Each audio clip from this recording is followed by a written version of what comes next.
तो मैंने हर मीटिंग में ये बात कही कि मैं बहुजन समाज पार्टी का साथ अपने जीवन में कभी नहीं छोड़ूंगा। हार जीत का निर्णय जो भी हो, पर यहां से आगे चुनावों का परिणाम आने के बाद में हम लोग बैठ के एक बार फिर समीक्षा करेंगे और चुनाव की जो भी स्थिति बनेगी हमको इसके ऊपर बहुत अच्छे से बारीकी से एक बार अध्ययन करना पड़ेगा। एक एक पोलिंग बूथ वाइज सबसे पहले तो हमको ये देखना पड़ेगा कि जहाँ पे भी हमारे बहुजन समाज के वोट हैं वहाँ के पोलिंगों की स्थिति क्या है। यहाँ पर हमको वोट नहीं भी मिला है उनके लिए हम सबसे पहले एक्सरसाइज शुरू करेंगे।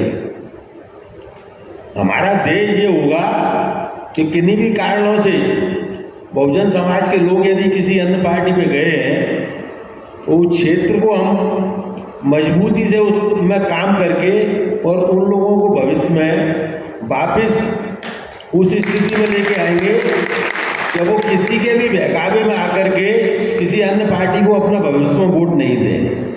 सबसे पहला काम हम इस पे करेंगे। और मैं तो साथ में ये भी कहना चाहूँगा कि अपने को भले ही अभी लोग विधानसभा चुनावों में बहुत लंबा समय है, पर हम लोगों को उस सब चीज़ पे भी काम धीरे धीरे करके शुरू कर देना चाहिए।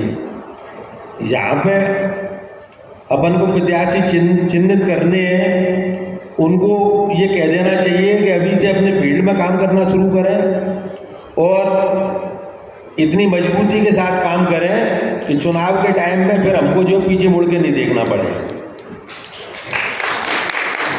तो मेरा तो लक्ष्य ये होगा कि आगे आने वाले विधानसभा चुनाव में मैं तो कम से कम बात कर रहा हूँ 8 में से 4 विधानसभा सीटें बहुजन समाज पार्टी जीते। बल्कि यदि मेरे को मेरे लक्ष्य में सफलता मिल गई तो मैं आपको 8 में से 6 विधानसभा बहुजन समाज पार्टी को जिता के बताऊंगा। बाकी के जो भी चुनाव हैं, नगर निगम के चुनाव है, सभापति की सीट है, पार्षदों की सीट है, नगर पालिकाओं के चुनाव है, और भी जो भी चुनाव होते हैं हम लोग उसके ऊपर 4 जून के बाद में बैठ करके एक समीक्षा बैठक करके और अभी से ऐसी रूपरेखा बनाएंगे कि बहुजन समाज पार्टी को पूरी मजबूती के साथ इस क्षेत्र में खड़ा करेंगे।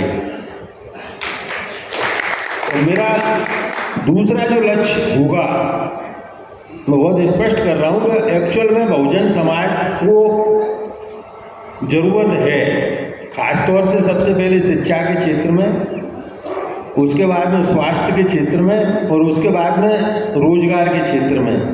ये 3 क्षेत्र में बहुजन समाज के लोगों को बहुत ज़्यादा ज़रूरत है इस क्षेत्र में, जो मैंने इन दोनों में घूम के देखा है। और मैं तो आपसे अभी से कह रहा हूँ चुनाव का परिणाम कुछ भी रह गए, पर इस क्षेत्र में मैं सबसे पहले बहुजन समाज के लोग जहाँ रहते हैं वहाँ पे तो मैं अपना काम इस चुनाव के बाद में धीरे धीरे शुरू कर दूंगा। मैं तो अभी से ही कह रहा हूँ आपसे, मैं तो कल ही चेन्नई गया था किसी कंपनी के साथ में बात करने के लिए, तो मैं तो उनसे भी बात करके आया हूँ। उन्होंने मेरे को वायदा किया है कि 150 स्कूल गोद लेंगे वो यहाँ के। उन्होंने जो एक क्षेत्र में जो है सबसे बड़ी समस्या, जब मैं चुनाव प्रचार के टाइम पे गया तो एक क्षेत्र में मेरे से ये कही गई कि यहाँ अस्पताल की बहुत बड़ी समस्या है, तो उन्होंने मेरे को वायदा किया है कि हम 150 बेड का एक हॉस्पिटल भी खोलेंगे और एक आध बड़े उद्योग भी लगाएंगे। तो मैं तो बिना सरकार की सहायता के, मेरे भगवान की कृपा से पूरे देश में बहुत बड़े बड़े उद्योगपतियों से मेरे संबंध हैं।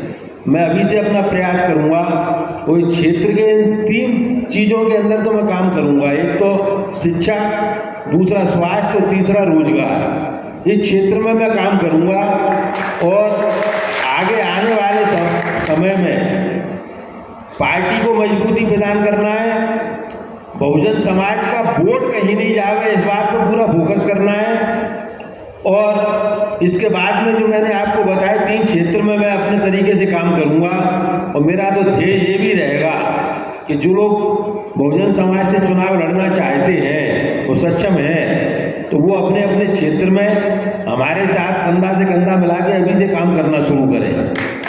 इसी के साथ में आप सब लोग इतनी भीषण गर्मी के अंदर इतनी दूर दूर से यहाँ पर जो आए, इतना समय आपने दिया, हम लोगों को सुना, सम्मान दिया, उसके लिए मैं आप सभी का बहुत आभारी हूँ, धन्यवाद। एक बात और मैं कहना चाहूँगा कि हमने जो गलती अभी ये पोलिंग बूथ एजेंट बनाने में की, वो वाली गलती हमको जो है गिनती काउंटिंग वाले दिन टेबल पे बैठने वाले जो अपने एजेंट होंगे उसमें उस वाली गलती को हमको रिपीट नहीं करना है। ये बहुत छोटा काम है, इसको अपन पूरी मजबूती के साथ अभी से इसकी तैयारी कर लें।